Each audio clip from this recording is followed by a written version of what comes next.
America और Israel के हमलों की तस्वीरें देखकर पाकिस्तान में सबकी सांसें अटकी पड़ी हैं। मुनीर रिपीट मोड में ईरान से आया ये वीडियो देख देख कर घबरा रहा है, जिसमें तेहरान में मीटिंग के वक्त इजरायली मिसाइल आकर गिरती है और तेज धमाके के बाद सन्नाटा पसर जाता है। मुनीर को लग रहा है कि कहीं हिंदुस्तान भी तो ऐसे ही हमला नहीं करने वाला।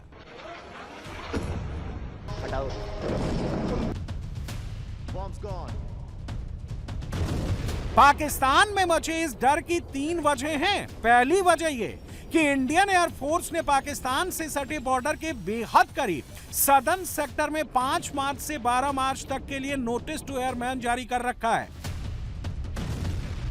इसका मतलब अगले 7 दिनों तक Indian air force war like situation की तैयारी करने जा रही है, जिसने पाकिस्तान में सबकी दुखी बढ़ा दी है। प्रॉब्लम यह है कि पाकिस्तान के लिए एक अगर ऑलरेडी वेस्टर्न फ्रंट खुला हुआ है अफगानिस्तान के ऊपर, फिर ईस्ट में अगर इंडिया भी खुल जाता है तो फिर जाहिर बात है कि आसिम मुनीर ने तो इस वक्त जो हालात की हुआ है वो इसकी वजह से पाकिस्तान दो अतराफ से पहले फंस चुका है बड़ा एक्टिवली। ये जो इन्होंने अफगानिस्तान में पंगा लिया है इसकी वजह से डेफिनेटली फंस चुके हैं। ये अब इंडियन बॉर्डर के ऊपर भी फंसे हुए, ईस्टर्न पे भी वेस्टर्न पे चाहते तो यही थे कि हम ईस्टर्न और वेस्टर्न के ऊपर फंस जाएं और ट्रंप को बताएं कि हम फंस गए और अब गजा में फौजें नहीं भेज सकते। लेकिन अब तो आपने काम तो कर लिया, फंस तो गए हैं, तो इसका अब फॉलो आउट भी होगा, इसका अंजाम भी होगा। मतलब पाकिस्तान का इस वक्त बॉर्डर जो है वो एक्टिव है इंडिया के साथ, एक्टिव है अफगानिस्तान के साथ। अब यहां पे अगर इंडिया कोई मेजर मूव करता भी है तो Pakistan effectively two front pressure जो है वो फेस करेगा, जो कि वो नहीं कर सकता। अल्टीमेटली जो इस वक्त जंग नजर आती है वो एयर पावर की जंग है। तो एयर पावर का अगर आप कंपैरिजन करो इंडिया वर्सेस पाकिस्तान, तो इंडियन एयरफोर्स के पास जो है वो इस वक्त राफेल है। मिक्स इंडिया का मल्टी ओरिजिन कॉम्बैट इकोसिस्टम जो है ना, ये इस वक्त मौजूद है।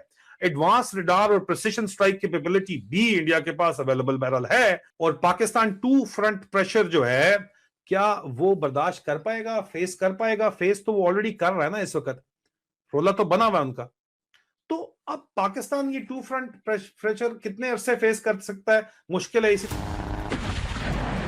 पाकिस्तान में खौफ की दूसरी सबसे बड़ी वजह इस वक्त आपकी टीवी स्क्रीन पर है। ये ईरान के वो खतरनाक ड्रोन हैं जिन्होंने इजरायल से लेकर मिडिल ईस्ट में अमेरिका के अलग अलग बेसेस तक हर जगह भयंकर तबाही मचाई है। अब आप सोचेंगे कि इस ईरानी ड्रोन से पाकिस्तान को कैसी टेंशन, ये आपको आगे बताएंगे।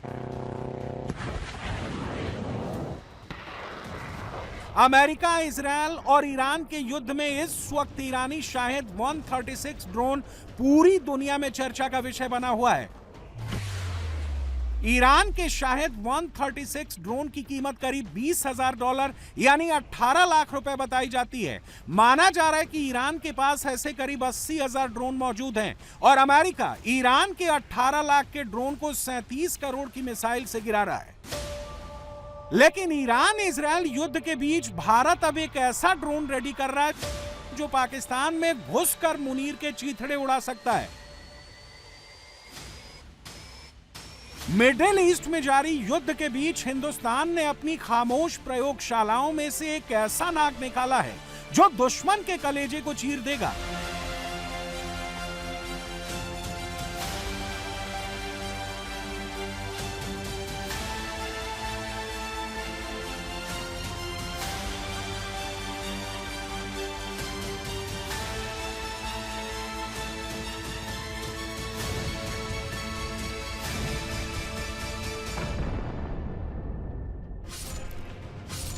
और इस खतरनाक मेड इन इंडिया आत्मघाती ड्रोन का नाम है शेषनाग 150। जिसकी लाठी उसकी भैंस, माइट इज राइट वाली पॉलिसी चल रही है और हर कोई जो है वो अपनी पोजीशन बरकरार रखने में या दूसरे को गिराने में या अपने आप को मजीद ऊंचा करने में लगा हुआ है। ये इस वक्त चल रहा है। वहाँ पे कोई लॉज की कंसिडरेशन नहीं है, कोई रूल्स की कंसिडरेशन इस दुनिया में नहीं है, और हर कोई जो है वो सिर्फ़ और सिर्फ अपने आप को एक बड़ी ताकत के तौर पे मनवाना चाह रहा है। अच्छा, कल कहीं पर ये मैं पढ़ रही थी इस पे कि कुछ ऐसे ड्रोन्स हैं, आपने देखा है कि ईरान की तरफ से बड़े वो मशहूर भी हुए शाहिद ड्रोन्स, उनको कुछ लोग शहीद ड्रोन्स भी पढ़ रहे होते हैं, और अब शाहिद हैं, शहीद हैं, जिस भी तरीके से जो लोग प्रोनाउंस इसको करना चाहें, ये रूस को भी दिए गए थे यूक्रेन के ख़िलाफ़ इस जंग के अंदर, और रूस ने उनका बड़ा भरपूर इस्तेमाल किया था और काफ़ी उनके लिए फ़ायदेमंद भी साबित हुए थे, और पाकिस्तान ये चीज़ बहुत अच्छे तरीके से समझता है।